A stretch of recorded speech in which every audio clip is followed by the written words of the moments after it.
ఈరోజు మహాత్మా గాంధీ జాతీయ గ్రామీణ ఉపాధి పథకం కింద ప్రతి దేశంలోని కూలీలకు 100 రోజులు పని ఉపాధి కల్పిస్తూ కాంగ్రెస్ పార్టీ ఆనాడు మాజీ ముఖ్యమంత్రి మన స్వర్గీయ డాక్టర్ వైఎస్ రాజశేఖర రెడ్డి గారు ఫిబ్రవరి 6, 2006 తేదీన ఈ పథకాన్ని డాక్టర్ మన్మోహన్ సింగ్ గారు సోనియా గాంధీ చేతుల మీదుగా ఏ కూలీ కూడా వలసపోకూడదనే ఒక ముఖ్య ఉద్దేశంతో ఈ పని పథకాన్ని అవలంబించడం జరిగింది. దీన్ని ఈరోజు తుంగలో తొక్కుతూ ఈ బీజేపీ సర్కార్, ఎన్డీఏ సర్కార్, నరేంద్ర మోడీ ఆధ్వర్యంలోని ఎన్డీఏ సర్కార్ 125 రోజులకు పెంచుతూ బీబీ రామ్జీ వికసిత్ భారత్ రామ్జీ అనే ఒక పథకాన్ని మార్చారు. ఆ పథకం యొక్క ముఖ్య ఉద్దేశం ఏంటంటే అక్కడ ఈ లోకల్లో ఉన్నటువంటి కాంట్రాక్ట్ బేసి వాళ్ళు ఎవరు చెప్తే వాళ్ళకు మాత్రమే ఆ పని దినాలకు సంబంధించిన డబ్బులు పడుతుంది తప్ప ఆ చెడు ఉద్దేశంతో జరుగుతున్న ఒక ముఖ్య ఉద్దేశం ఎంతసేపు ఉన్న ఈ బీజేపీ ప్రభుత్వం ఈ దేశానికి స్వతంత్రం తెచ్చిన వ్యక్తులను, మాజీ ప్రధానులను విమర్శించడంలో నిమగ్నమై ఉంది. వీళ్ళ పేర్లు తీసడంలో నిమగ్నమైంది తప్ప నిజమైన కూలీల పట్ల ప్రేమ గాని, కూలీల పట్ల శ్రద్ధ గాని, కూలీలు ఈ విధంగా వలసపోతున్నారనే బాధ గాని ఏ విధానం లేదు. దీన్ని మేము కాంగ్రెస్ పార్టీ పక్షాన ఖండిస్తున్నాం.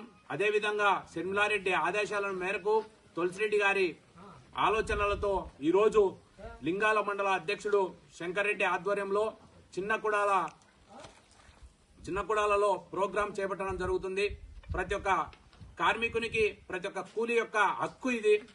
ఈ హక్కును మీరు కాల రాస్తే మేము చూస్తా ఊరుకుంటామా?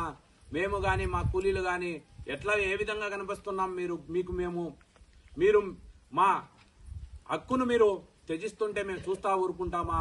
తస్మాత్ జాగ్రత్త. దీనికి సహకరిస్తున్నటువంటి చంద్రబాబు నాయుడు గారు, పవన్ కళ్యాణ్ గారికి హెచ్చరిస్తున్నాం. మీరు తస్మాత్ జాగ్రత్త. మీ ఆడిందే ఆటలు, మీరు సాగిందే సాగలుగా సాగుతుంది అనుకుంటున్నారు. రాబో ఎలక్షన్ లో ఉండేది 3 ఏళ్లే. రాబో ఎలక్షన్ లో మీకు తప్పదు, ప్రజల చెప్పు దెబ్బ గురికాక తప్పదు.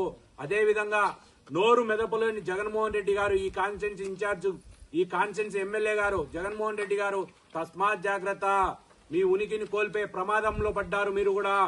మీరు ఇప్పటికైనా కళ్ళు తెరిచి ఈ బీజేపీ ప్రభుత్వం చేస్తున్న మోసాన్ని ప్రజలకు చెప్పండి. మీతో నడిచేదానికి అందరూ సంసిద్ధంగా ఉన్నారు. అదే విధంగా మీరు మాతో నడిచినా కూడా మేము సంసిద్ధంగా ఉన్నాం ఆహ్వానించేందుకు. అదే విధంగా శర్మిలారెడ్డి గారి నేతృత్వంలో ఈ ఎంజీఎన్ఆర్సీ పేరును మార్చకూడదు. మహాత్మా గాంధీ గారి పేరును అదే విధంగా కొనసాగించాలి. అదే విధంగా ఈ గతంలో ఎంజీఎన్ఆర్సీ పేరు కొనసాగితే 90% కేంద్ర ప్రభుత్వం ఇచ్చేది, 10% రాష్ట్ర ప్రభుత్వం ఖర్చు చేసుకునేది ఈ కూలీలకు సంబంధించి. ఇప్పుడు మనది అప్పుల్లో ఉండి కూడా, అప్పుల ఆంధ్రప్రదేశ్ అయి ఉండి కూడా ఇప్పుడు చంద్రబాబు నాయుడు గారు 40% ఇస్తానంటే దాంట్లో మర్మం ఏమిటి తెలియజెప్పాలా?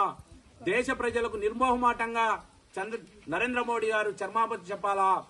మహాత్మా గాంధీ గారి పేరు ఎందుకు మారుస్తున్నారో చెప్పాలా దేశ ప్రజలందరికీ కూడా.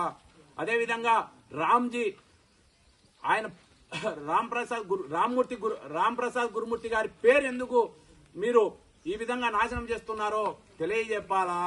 మీ అర్థం ఏమిటి, తామతత్వం ఏంటో అర్థం కాకుండా ఉన్నది.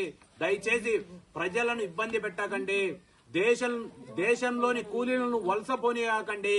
కాంగ్రెస్ పార్టీ చేసిన మంచి పనులను మీరు ముందుకు సాగనించండి. అంతేగాని దాంట్లో తుంగిలో తొక్కే ప్రయత్నం చేయకండి మేము కోరుకుంటున్నాం. జై కాంగ్రెస్, జై జై కాంగ్రెస్.